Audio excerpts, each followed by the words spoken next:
Ashok Chaudhary sir, क्या ये nexus खतरा आपको नजर आता है आने वाले वक्त के लिहाज से? क्या इससे निपटने के लिए रणनीतिक बदलाव करने की जरूरत है, नए सिरे से सोचे जाने की जरूरत है?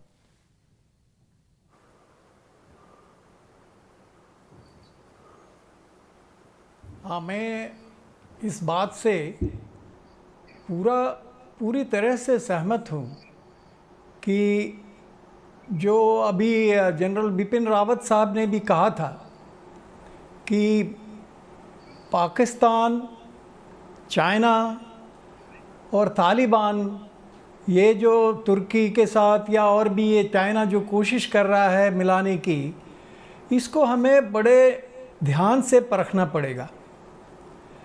और ये नेक्सस कितना आगे बढ़ेगा ये कहना तो अभी समय ही बताएगा, लेकिन एक बात तय है कि दुनिया के कोई भी डेमोक्रेटिक नेशन या समझदार दुनिया तालिबान को एक्सेप्ट नहीं कर सकती है।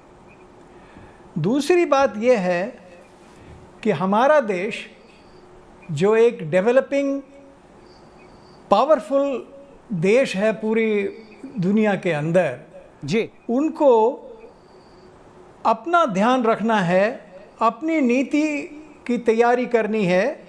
और इसके लिए हमें एक चीज़ जानना बहुत ज़रूरी है कि नेशनल सिक्योरिटी जो हमारा है वो केवल टेरिटोरियल इंटीग्रिटी ही नहीं है।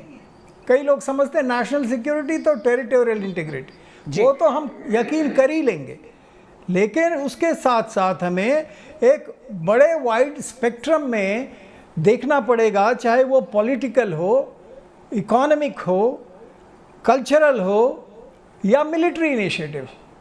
तो इसलिए हमें एज ए स्ट्रॉन्ग नेशन, याद रखिए हम एक सॉवरेन देश हैं और हमारी सिक्योरिटी हमारी खुद की जिम्मेवारी है, बिल्कुल, इसमें कोई और नहीं आएगा। ठीक है, इसलिए ये जरूरी है कि हम एक क्रेडिबल और इफ़ेक्टिव डेटरेंस पॉलिसी रखें और चाइना से पूरी तरह सक्षम होकर के डील करें। ठीक है, और हम इसके लिए तैयार भी हैं जी। चाइना, पाकिस्तान और इवन उसके अलावा भी अगर कोई देश उनके साथ आता है तो ढाई फ्रंट पे लड़ने के लिए हमारी देश तैयार है। बिल्कुल, हमने हर तरह से उसकी कार्रवाई शुरू कर दी है जी। और हमें ये जान के बहुत खुशी है कि आज की सरकार जो है उन्होंने ये पूरी चीज़ों को अच्छी तरह से समझा है। ये और कई उसी के चीज़ आधार हम पर पहले जो इस पर रणनीति है ध्यान उस नहीं पर देते काम किया थे। जा रहा है।